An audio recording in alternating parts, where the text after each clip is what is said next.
These days it feels like there's something happening in the news every day, non-stop, 24/7, leaving me questioning what the heck is even going on anymore. I often find myself yearning for a simpler time, when the only questions on my mind were, what color plaid shorts am I going to wear to my birthday at Hooters? Will I buy music on my Razor, running up my Verizon bill to later blame on my cousin for using my phone? Or most important of all, who would win in a fight?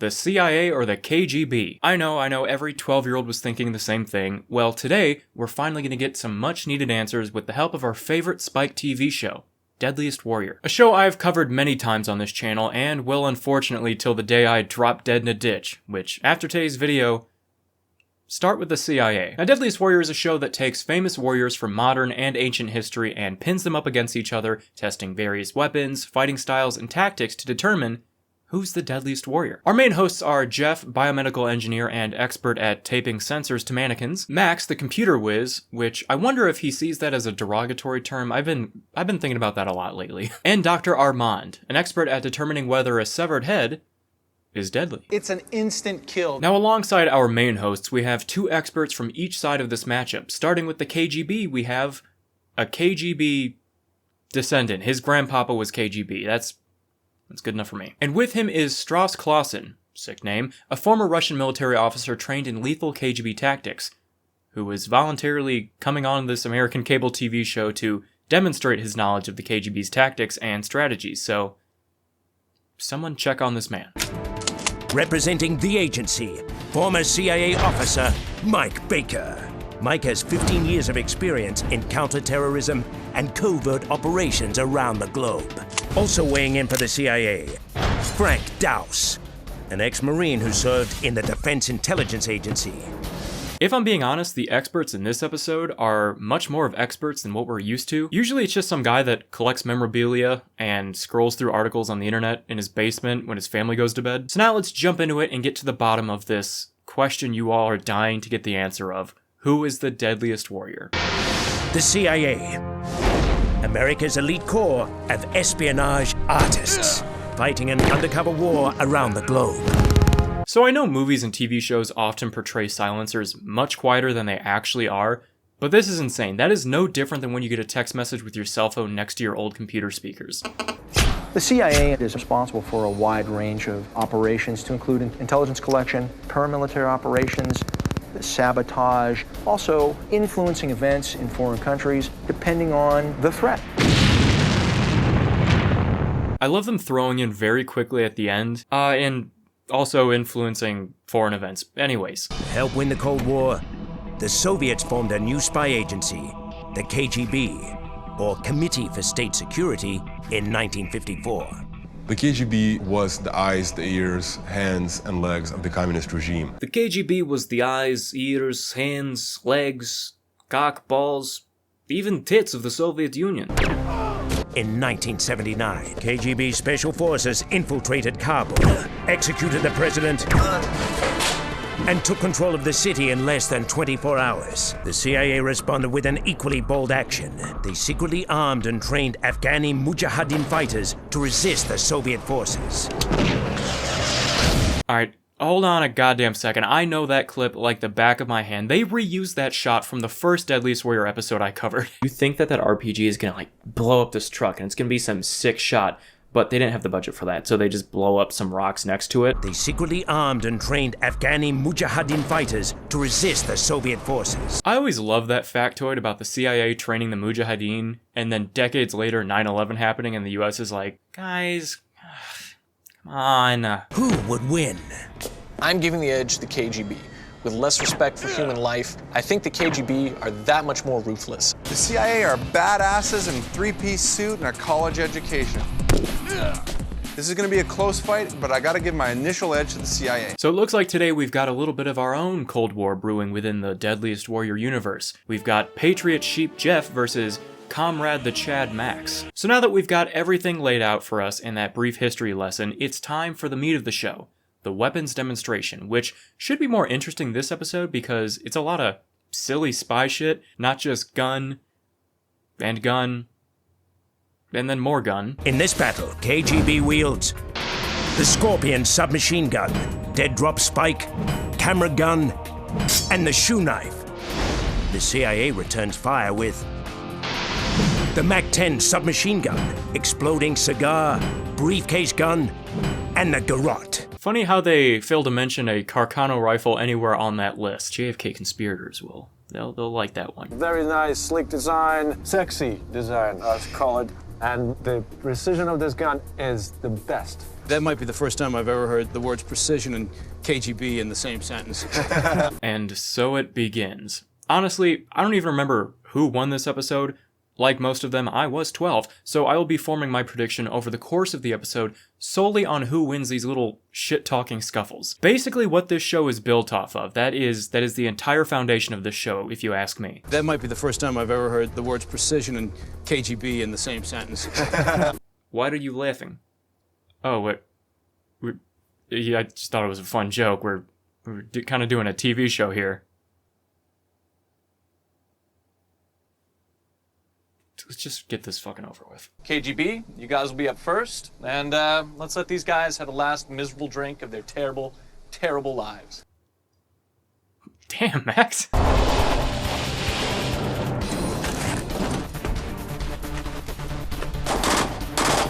You'd think they would have put up some walls and a door they have to breach or something, because I doubt that they're going to be going up against a group of CIA agents having brunch on the sidewalk. Okay, so let's break it down here. You've got a dead center chest shot. This guy's gonna be down. It's going straight to the heart. This is a kill. This is an interesting shot, actually. You're going above the heart. You're gonna miss the heart here. You're gonna puncture a lung. This guy's actually gonna still be alive. He's still gonna have time to get his gun and shoot back. Couldn't be me. If I take too big a hit of anything, I'm on the ground like Squidward choking on that fork.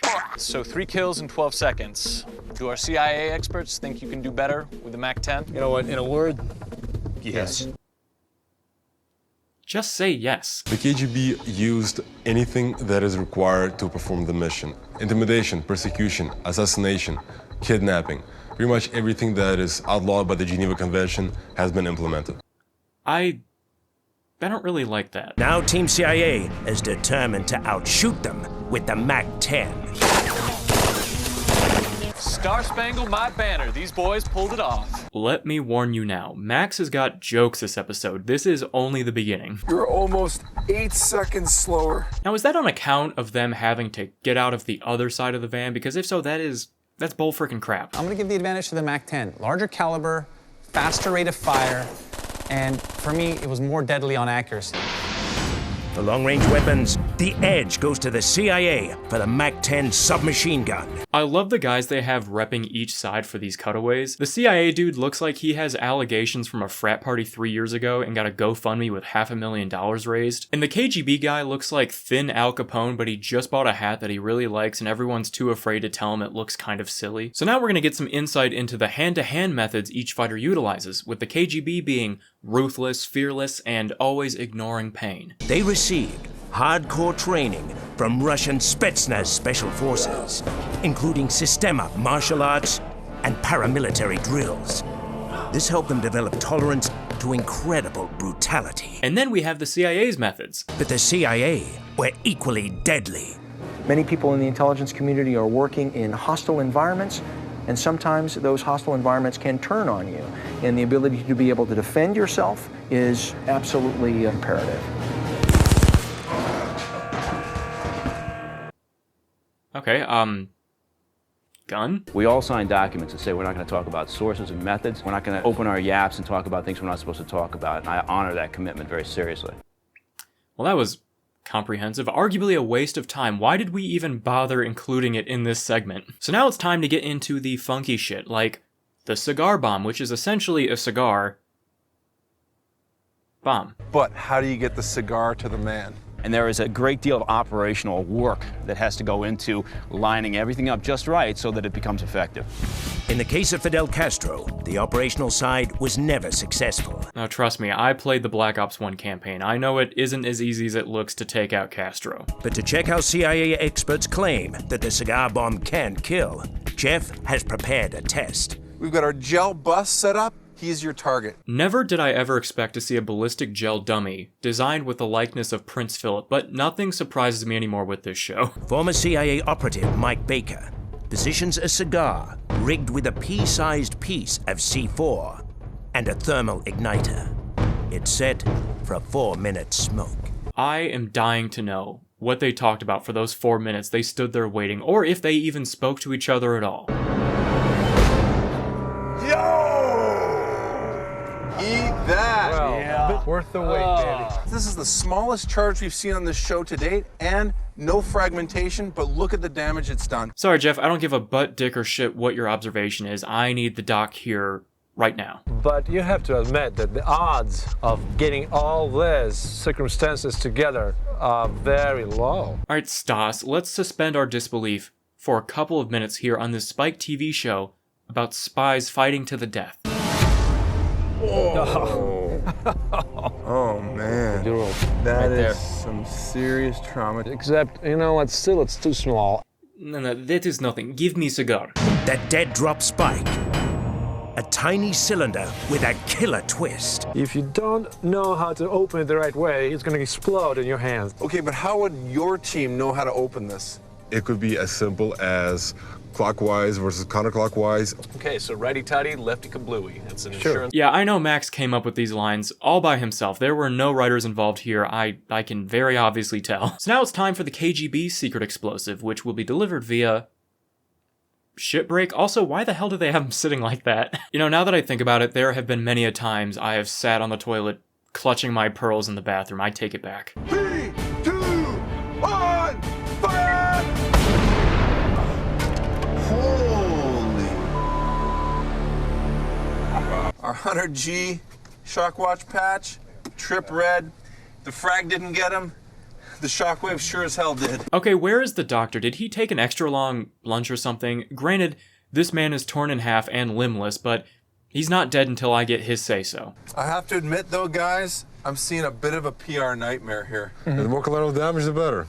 And therein lies the difference between the agency and the KGB. Now, continuing on with our unconventional weapons, we have the CIA's briefcase gun, which essentially is the briefcase with a gun in it. That much I have deduced from the name. You'll be advancing in this direction, and our warlord, identified by the suit, and his 2 bodyguards will be advancing towards you, crossing the street. Your job, take out the warlord without hitting any innocent people.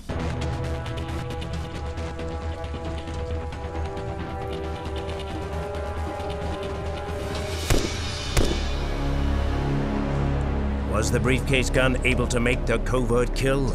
Center of mass, this is where the liver's sitting, and you tore right through it outside this side here. Yes, but what does liver do anyways? A lot, actually. Alright, what if liver already failing? Let's put a pin in that. But were any pedestrians shot in the crossfire? Nothing. Feeling nothing. Alright, and taking a look back here, you put 12 on the kid, and the KGB's returning fire with their camera gun. I'll let you guys put those pieces together yourself. Lights, camera, action!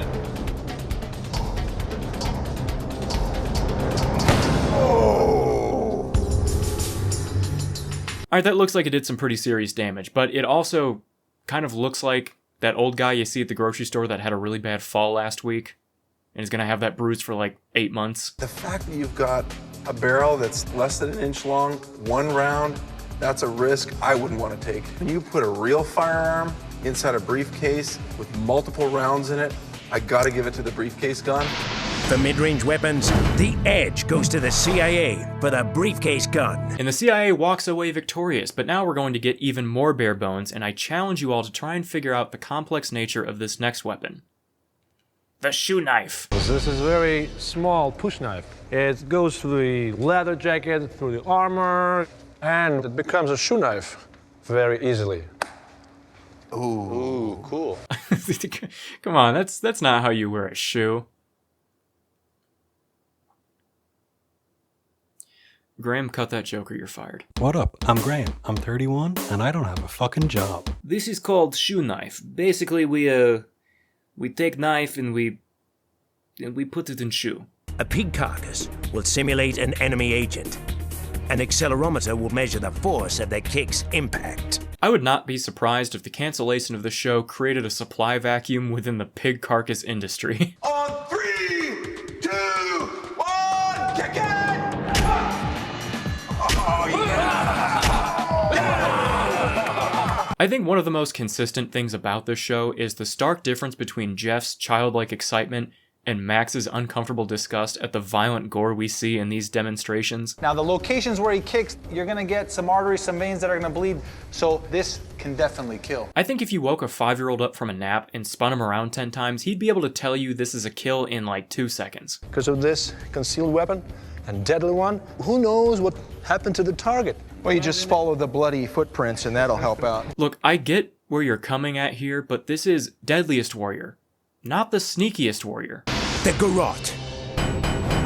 A stealthy way to strangle. Alright, file this one under the same category as the deceivingly simple slingshot. The deceivingly simple slingshot. It is simply one of the most effective weapons out there, with something as simple as sticks and some piano wire. I love them bringing on these kinds of weapons where it's like, now you see, this is one of the CIA's most strategic and tactical weapons. Essentially, it's well, it is just a piece of piano wire, but when you wrap this bad boy around someone's neck and pull really hard on it, it's still just a piece of piano wire. Just give me a fucking break. I haven't had lunch yet. This would be a blood choke. They choke at the carotid artery. Within about 6 to 9 seconds, they're out. Alright, so yeah, that reenactment made it look deadly, but I doubt it's even gonna... Yeah, that's it.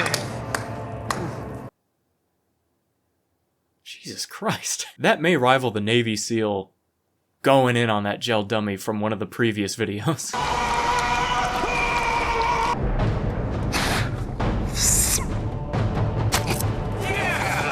That's it. Alright, Doc, what do you think? I think we can all agree that this was very impressive. Alright, what now, dude? He took his fucking head off. What we see here is a clear demonstration of how this weapon is perfect to go straight through the skin and get right through to these carotid arteries. And, you know, you get the jugular veins. I mean, it's an instant kill. With the garrote, you can't come head on. But with the shoe knife, you can come both from front and from the back. Edge, shoe knife. The short-range weapons, the edge goes to the KGB for the shoe knife. Alright, I see what they're getting at here, but might I remind you, one of them is now without a head. Arguably quite an important part of the human body, and you can quote me on that. Now, gang, we have tested out all of the weapons, or what can best be described as a few guns and a bunch of whatchamacallits, and it's time for Max to hit one button on his computer game and launch us into the nightmare that is the Spike TV Matrix, so that we can see what they were able to cook up with the remainder of the budget for this episode and find out who is the Deadliest Warrior.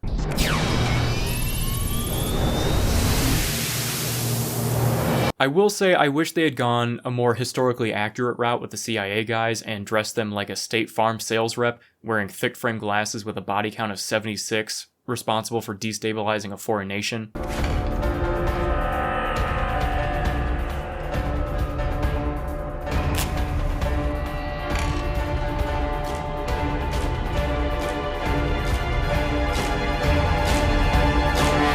Did I miss something, or was it also part of the CIA's elite discretion training to give a devious smirk while waiting for the ticking time bomb cigar to go off? So fast forwarding a little bit, some spy hijinks ensue as we see some of the weapons demonstrated earlier, like the camera gun, the briefcase gun, and a new unknown threat to the CIA, a closing elevator door.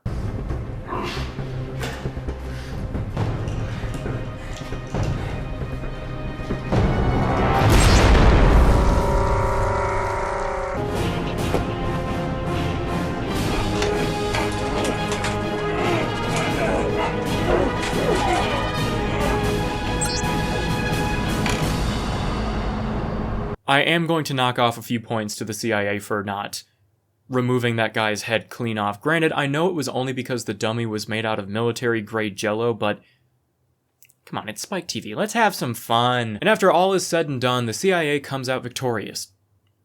In Deadliest Warrior metrics, at least. I don't know what their mission was otherwise.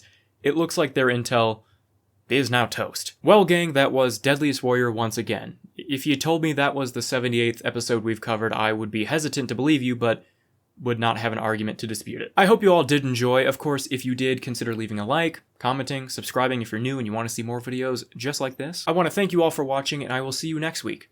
Goodbye.